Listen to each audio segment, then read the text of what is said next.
Тұлпар мініп туалған ұлттық жобасын қолдау мақсатында Қобыланды Батыр жырынан үзінді оқу эстафетасын радиожурналист досымыз Санат Нұрбайдың отбасынан қабыл алып, 31-ші телеарна журналисті Бақтнұр Әлібайдың отбасына, Атамекен бизнес арнасының журналисті Жалғас Зейнолланың отбасына, ұлттық мұражай қызметкері Дархан Көкебайдың отбасына және теміржолшы досымыз Дәурен Ибраимовтың отбасына жолдаймыз.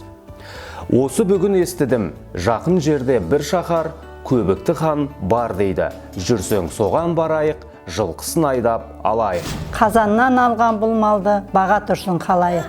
Көбікті келсе малына, салайын шәбір жанына. Көбіктіні өлтіріп, бір тояйын қанына. Көбіктіні де ер дейді, қайратымды көр дейді.